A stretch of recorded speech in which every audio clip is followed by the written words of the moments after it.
Your authentic self already exists. You don't have to make it up.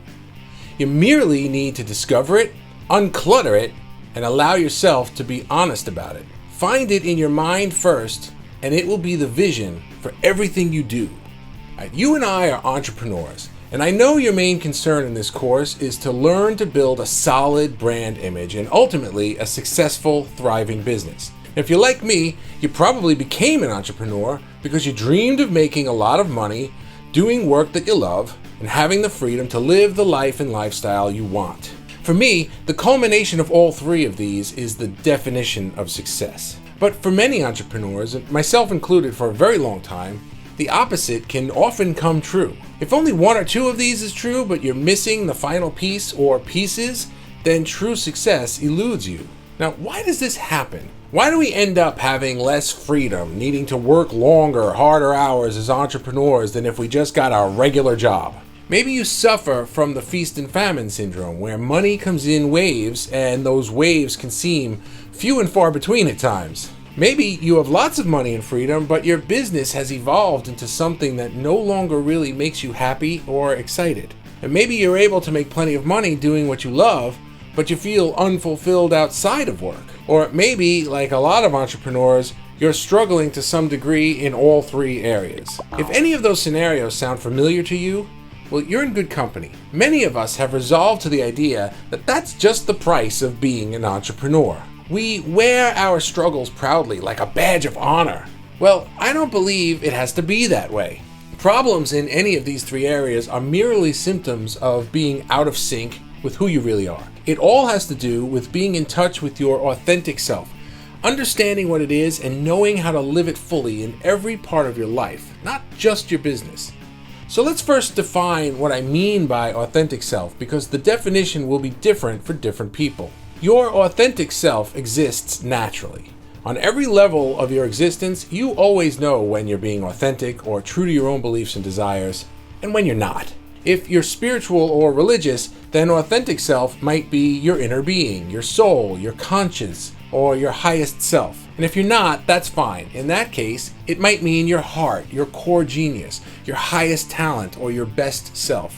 Whatever you choose to call it, your authentic self is the part of you that is aware that you are you, unique in the world. And it's the part that knows that at your core, you are important and valuable and that you are worthy of success.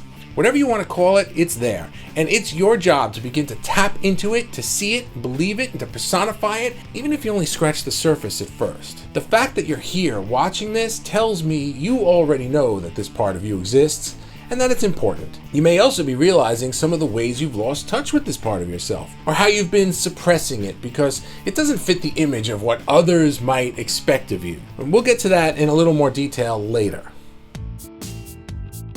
When I became an entrepreneur, I created a business based on several variables outside of my authentic self.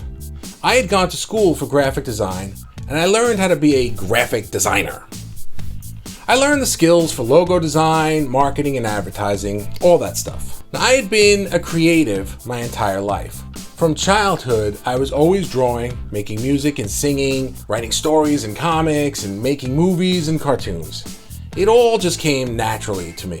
When I started my business, I thought I was using my creativity to its fullest. But really, I just created a service business based on what I perceived as my most marketable skills in the moment. Making logos and websites. And before I knew it, my business was overwhelmed with the technical side of website development. Things like coding and hosting, setting up emails, tech support, blogging, and so on. Now, over the years, I knew I wanted to incorporate much more of my own core genius to my business, to be more authentic, to be more me, right? I just had a hard time figuring out how. How do I add music, animation, and filmmaking to a standard graphic design studio? Who would hire me to create a website and then write them a song? For years, I discounted the idea, thinking those things don't fit into this business model. So there must be something wrong with those things. But I had it backwards. Right? Those things persisted. I could never stop wanting to incorporate them for some reason. I could never stop wanting to be a musician and singer. I could never stop wanting to be more creative, more artistic, more of a rock star. It wasn't a problem with those things. It was my business model that was flawed. Now, when I started my business, I simply emulated what other design studios were doing. And so for many years, I was perceived as just another design studio. Sure, I tried a variety of niches and angles to position my studio in a unique way, but each of those was also just a copy of somebody else's business model. Now, in the meantime, I was expressing my creativity through other outlets outside my business. I co-created a kids' TV show called Planet Bonehead, which was an amazing way for me to draw, animate cartoons, and create some music. I created an earlier version of Be a Rockstar. It was a web TV series that allowed me to incorporate filmmaking and my music. It was also the launch pad and prototype for what Be a Rockstar is today. And I also created a solo original music project called One Man's Angst. Now, this project allowed me to incorporate my original music with video creation. In many ways, these projects were much more honest expressions of my authentic self than Fuel Blue ever was, possibly because it was less risky to do so. My income did not depend on any of them. With the exception of Planet Bonehead, they weren't even really businesses. But Fuel Blue was always my bread and butter, the business I relied upon completely for my livelihood. And so, I ended up playing it safe. Now, that wasn't necessarily a conscious decision. The decision was made at the very beginning when I created a business model based on other typical design studios. And as time passed, my responsibilities increased dramatically and inertia just took effect. I just felt stuck in this business model. So how did I do it? How did I finally figure out how to redesign my business model to incorporate all of these seemingly disparate ideas into one cohesive, fulfilling business? The complete answer lies in the rest of this course, but it began with understanding that the answer was already inside of me.